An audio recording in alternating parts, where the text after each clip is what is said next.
John 13, beginning in verse 34, here we are. A new commandment I give to you, that you love one another as I have loved you, that you also love one another. Here is this command. It is a command. I want you to notice some things.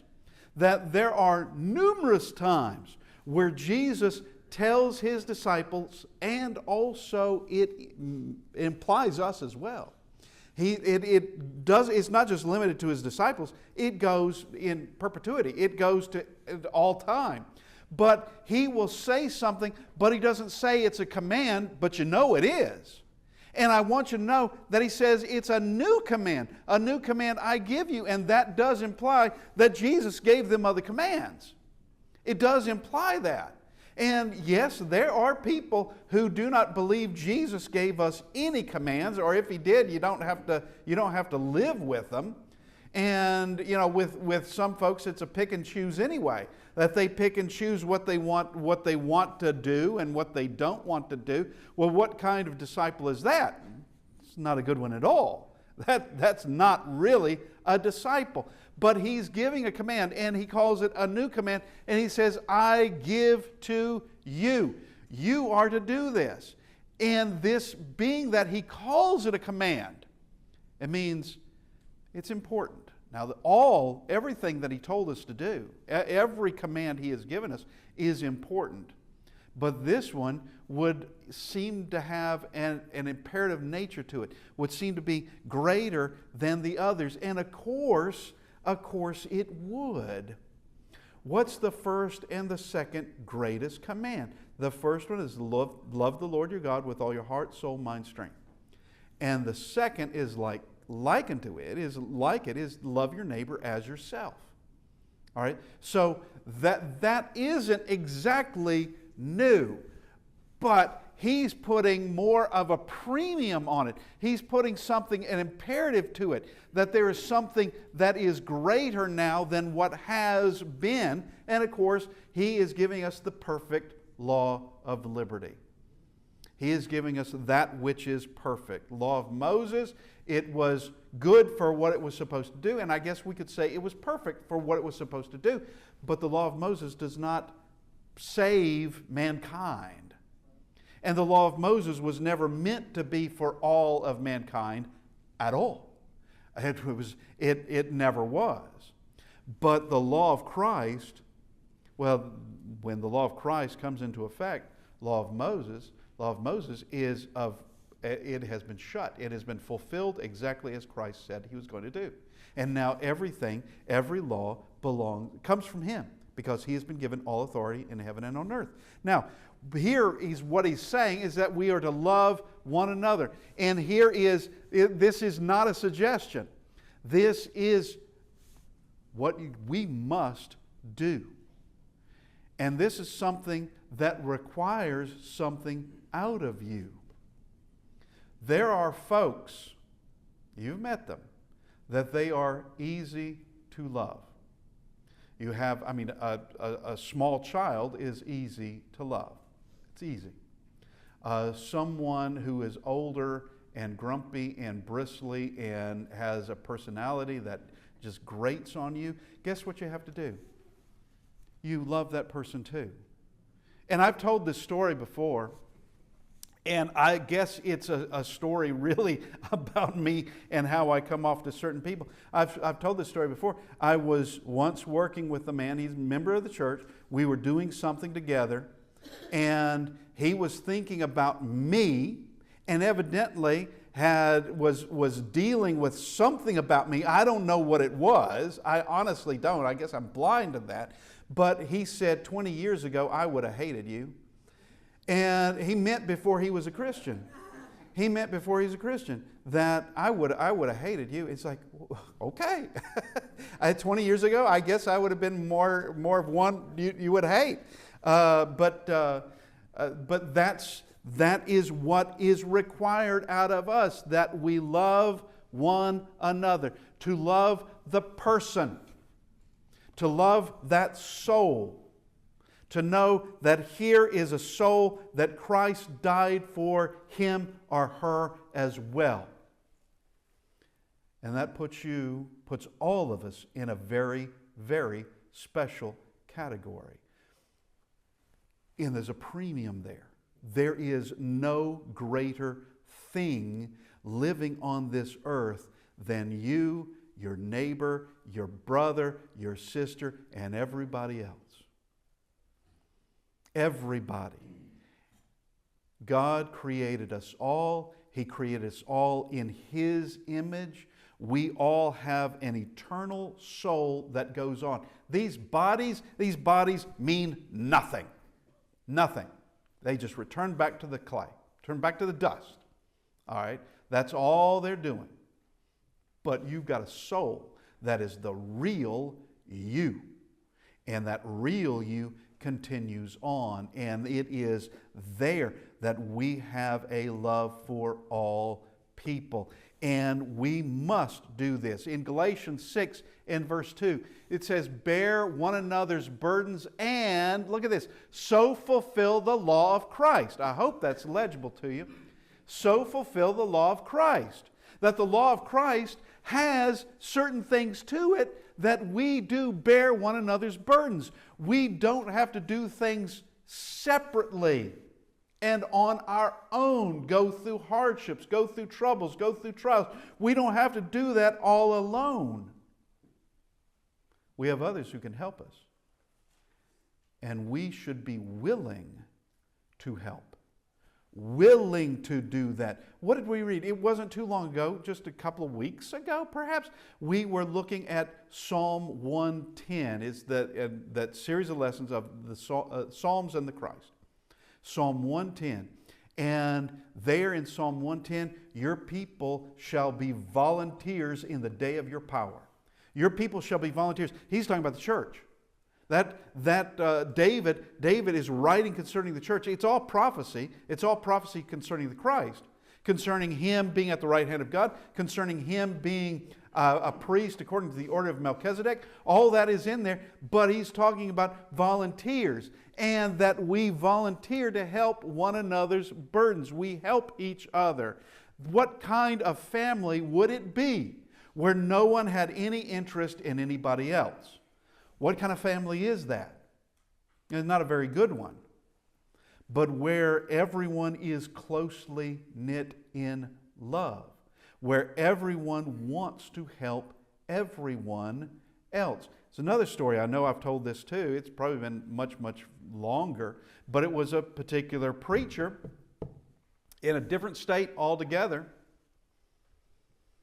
And he and his wife were going through extraordinarily bad times. It had to do with the birth of a child, and there were complications on the mother and the child. There was things that it's now left up to the husband to take care of them, and absolutely no one of the local congregation cared so much to lift a finger for them. Didn't do a thing. And Christians, members of the church, in a different state, who knew what was going on, went over there to help. Christians from a different state went. And eventually, that preacher and his family, they decided, we're just going to sink down to their level. And just had to move, had to go somewhere else. That's not a family. That's just a bunch of strangers who come into a building and they leave as strangers. They're just separated from each other, isolated from each other, insulated from each other, and that's it. They're playing some kind of game to where it looks like they're being good. It looks like they are following Christ by simply coming in, but there was no family unit to speak of. They did not have it. But we are, to fulfill the law of Christ does require this. It does require this. And for anyone that denies there's a law of Christ, you've got a problem with Christ, because He says He's got one. The New Testament says He has one. And here is part of it. Now, we go to 1 Corinthians chapter 13, beginning in verse 4. Love suffers long and is kind. What does it mean to be long-suffering? That means when someone is not easy to be around, someone is doing something you'd prefer that they not do or that they shouldn't be doing. But love suffers long, and you want God long-suffering with you. All right, just think about Jonah. All right, it's a few weeks ago that Bob finished with the book of Jonah on Wednesday nights.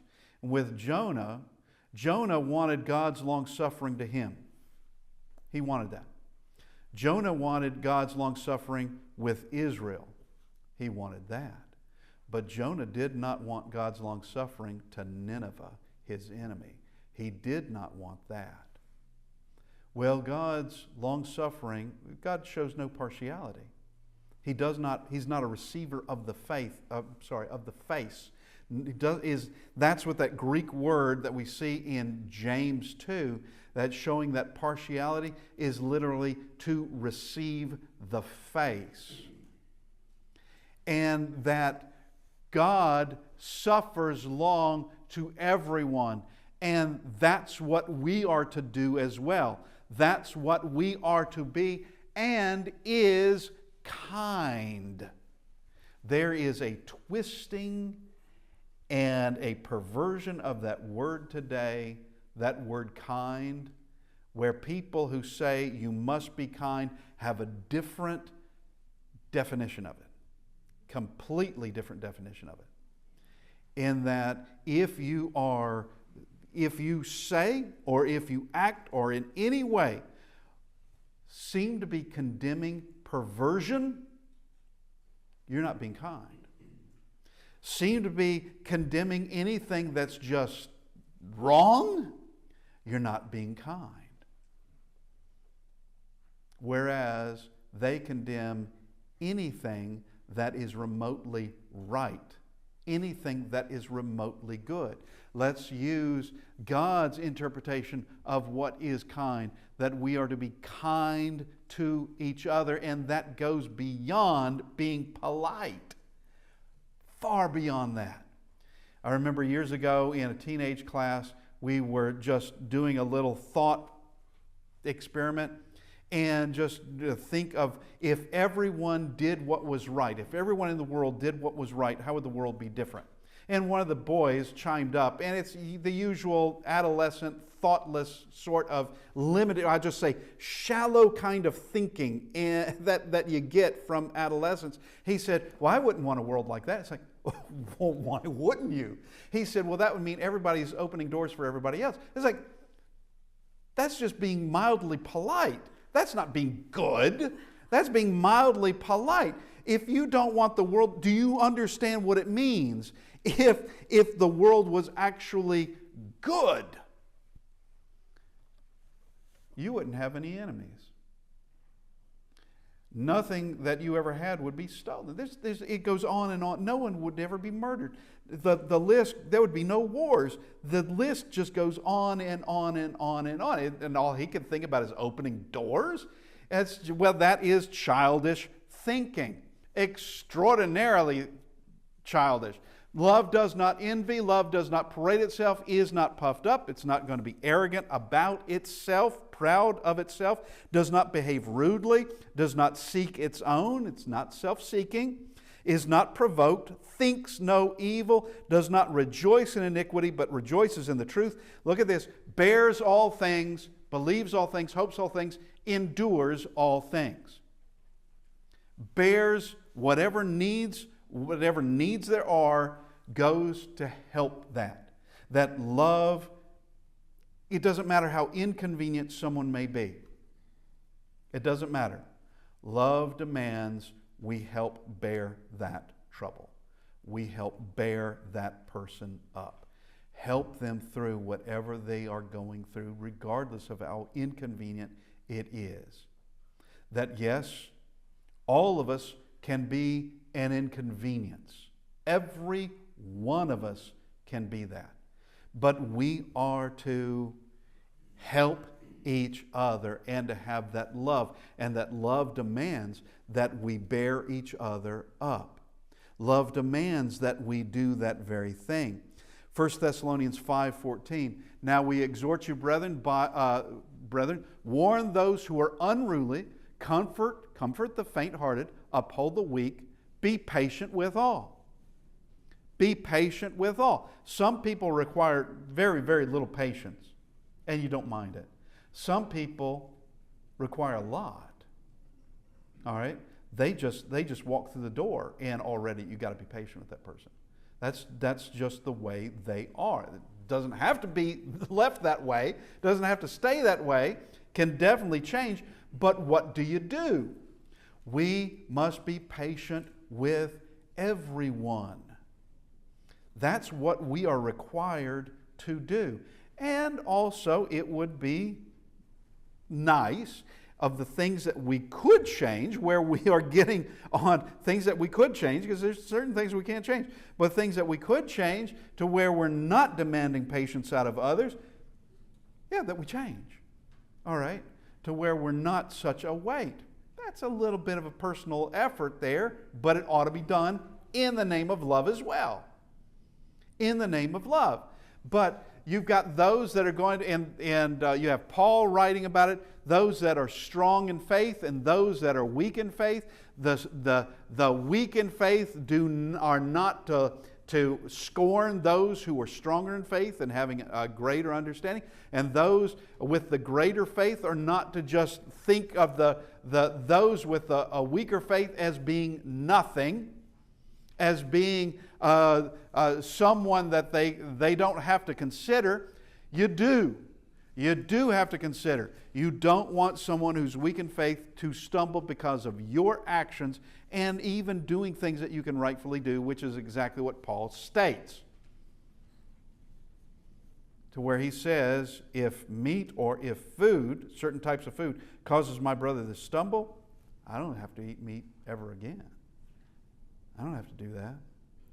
If meat that is either sacrificed in some temple and then some animal sacrificed in some temple and now being sold in the marketplace, I buy that, I eat that, and some brother stumbles because of that, of thinking that I am, in fact, thinking that I am worshiping that God that it was sacrificed to, and they stumble because of that. Paul says, I'll give up meat. I'll give that up completely for the sake of my brother. For his sake, I would be willing to do that. Now, we have these words from Christ, as I have loved you. Here is the standard, and it also is saying, watch me. Watch what I am doing.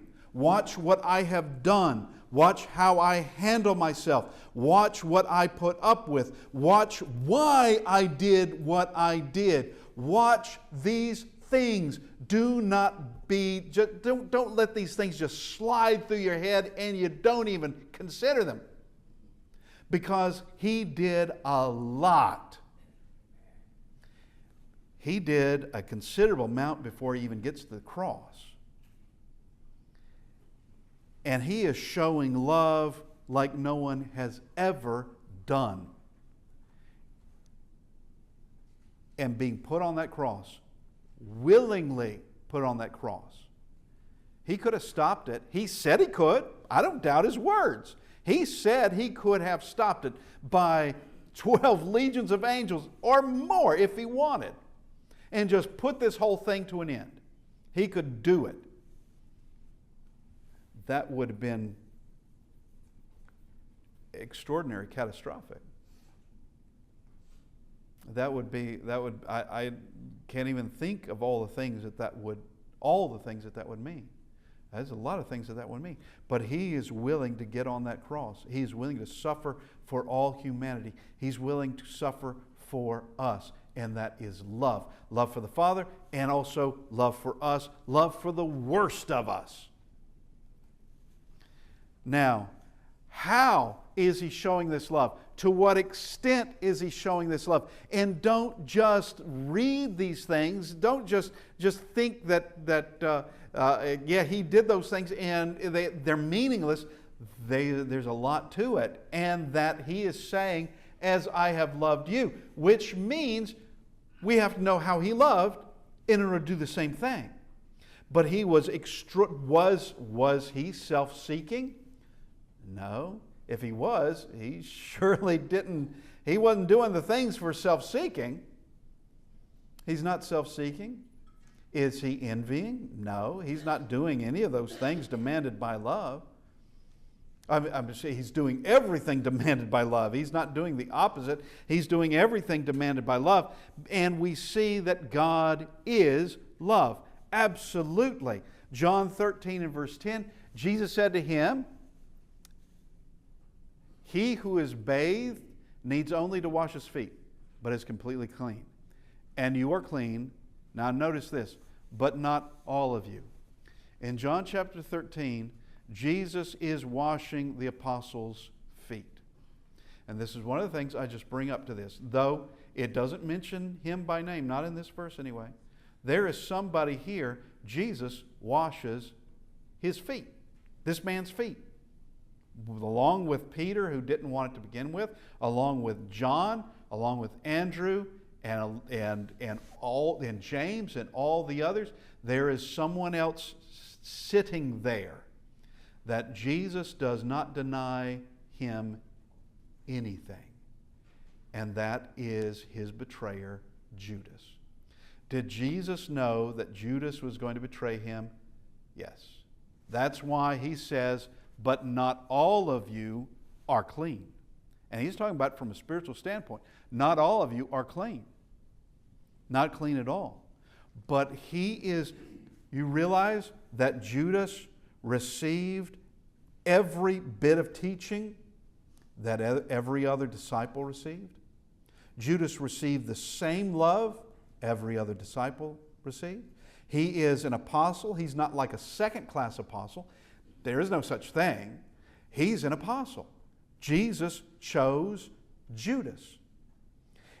Judas receives the same love. Matter of fact, he is called a friend. My own friend betrays me. He is there, and Jesus, knowing full well what Judas is going to do, gives him every right and privilege of those that are around him. He's not treated any other way. Not any other way. And there is nothing that Judas is going to be able to say that, well, Jesus did this for them, but he never did it for me. And just have this resentful sort of excuse. He can make it up, but it won't be true. Jesus shows kindness and love and is teaching even his enemy who's pretending to be a friend. Jesus knows. John 10 and verse 11. I am the good shepherd, and look at this. The good shepherd gives his life for the sheep. Now, a real shepherd, I'm talking about literal shepherd, a literal shepherd and literal sheep, I doubt that a literal shepherd would give up his life for literal sheep. But Jesus is not talking about being a literal shepherd. And his sheep aren't literal sheep. His sheep are us. He died for all of mankind. And his death is such an extraordinary thing. He does not want that to cleanse just a few. Because it's so extraordinary, it has the potential of cleansing everybody. It has that potential. And that everybody, at their decision, at their faith, at their will, they can be saved, but it's according to his way. Not just any way I can make up, because I can make up all sorts of things all day long and never stop. It's his way, it's his standard. He gets to decide how one is saved or not saved. He gets to decide that. And the Good Shepherd did give his life for the sheep. He gave his life for us. Is that showing love? Yes. Going back to a literal shepherd and a literal sheep, would that happen? No, because they're just sheep. Literal shepherd is not going to give his life for the sheep. Just not going to do it. I'll get more sheep. All right, that's not a good shepherd. This is the one we've got, and he actually cares for us. We're not here for him to fleece. We're not here for him to just eat. We're not here for him to just take advantage of us at all. He loves us. And he loves us completely to where he would die for us. Now we go to verse 35 in this. By this all will know that you are my disciples if you have love for one another. This is in fact an identifying trait that is going to be found. And it is not found anywhere else. Yes, there are people that love other people. Yes, that is right. There's no denying that. But this is something different. This is something something completely different. All will know you are my disciples. If you behave like this, you're behaving like you've been with Christ. You're behaving like you're following him. That's how you are behaving. And you're not behaving like carnality. You're not behaving like the rest of the world. You're not behaving like what one would call just basic natural instinct, which I would say it's not. It's that there is a love that is shown for each other and everyone else. We come to this, and that it is a love shown to everyone. Not just to those inside the church. It's to be there too, obviously. But it's love shown to all. This is a love that is above evil. This is love above all that is common. This is love that is above all carnality. This is more than just a common response, that here is a better people because of Christ. Because of Christ. Someone who should be vindictive in our mind should be vindictive. Someone who should want revenge in our mind. Someone who should be just hopping, boiling mad isn't. Isn't at all. And I told you about a fella that I grew up with. He's this kid that he loved to make people mad. He loved it. Now, he was cautious about it. If it were an older boy, he's not going to do that because he's likely to get beat up. Okay, he wasn't going to do that.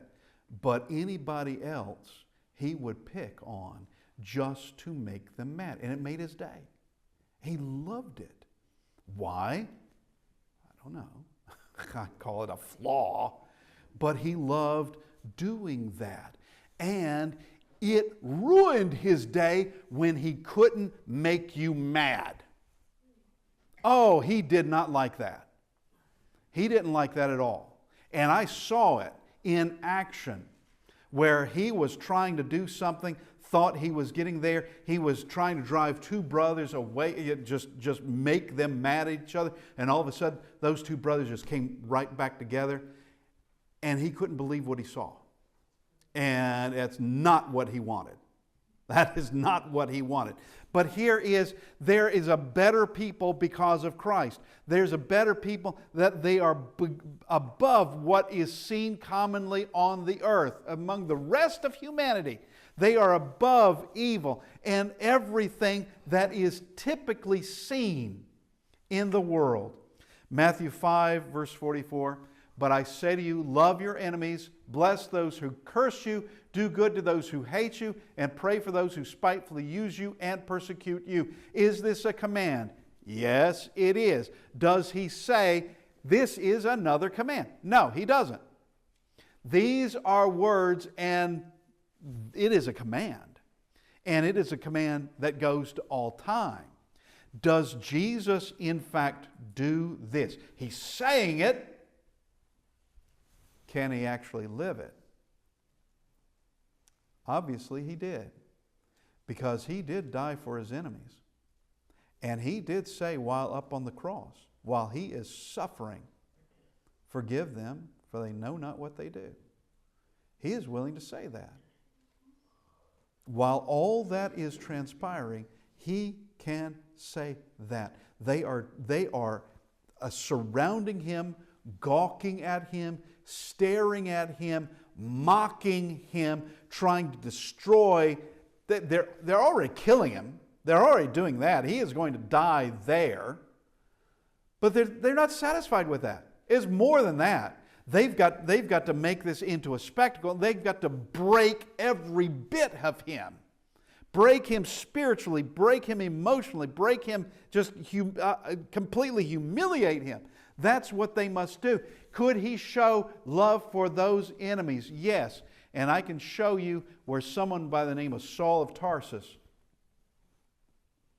is brought into his church with every right, every privilege, everything that is given to all members of his church. Saul of Tarsus, who Jesus says, you are persecuting me, as Saul is persecuting his church. Matthew 5:46, for if you love those who love you, what reward have you? Do not even the tax collectors do the same? We have very similar here in Luke 6:32. But if you love those who love you, what credit is that to you? For even sinners love those who love them. And like I was saying, there are certain people that are easy to love. It's easy to. Those where it is mutual, all right, that's easy. That's easily done. Where it's not mutual, well, that's exactly what he's talking about. All right, where things are not so easy, where things aren't just so lovable. All right, but they require as much love and deserve as much love as anyone else. They deserve it. Now, does that make for different people? Yeah. Yeah, it does. It makes for a very different people. And it's a people following Christ now, where his ways are being upheld and they're being lived. It's not enough to read them. It's not enough to speak them. It's not enough to even teach them. It is where these words are in fact lived. Here is this new command that he gives, a new command that he calls a command. This is Christ calling every one of us to a better place on this earth. And we can think of his church as being an island surrounded by very much a tempest of a sea. His kingdom is perfect. His kingdom brings up people that are made extraordinary because they follow him. It's not because of their own abilities. It's not because of their own wisdom. It's wisdom that comes from God. It's abilities that come from God. It is those that have honed themselves by the Word of God, and they use those words. This morning, let's look at our lives. What have we done in the way of following Christ? And let's do more. What have we done in the way of love, or in the way of just basically serving him in whatever way, whatever facet we can? Serving him however we can, or in the way of salvation itself. It's not enough to say, call him Lord. It's not enough to believe that he is Lord. It is that of following his words. And for salvation, those words tell us what we are to do. And the words cannot be more clear.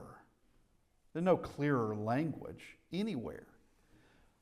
but the words guide us, and we have faith in those words. That is, having faith in God, faith in the words of God, and that we are, in fact, to repent of our sins, have the faith that Jesus is the Christ, the Son of God, and be willing to confess that faith before others. And we are to be baptized, and our sins are forgiven there. We are brought into His kingdom with all the rights and privileges given to everyone in His kingdom, and brought into that family that in fact is loving. A family that is far greater place to be, and a different people. This morning, if you need to respond to the invitation, we ask that you come as we stand and sing.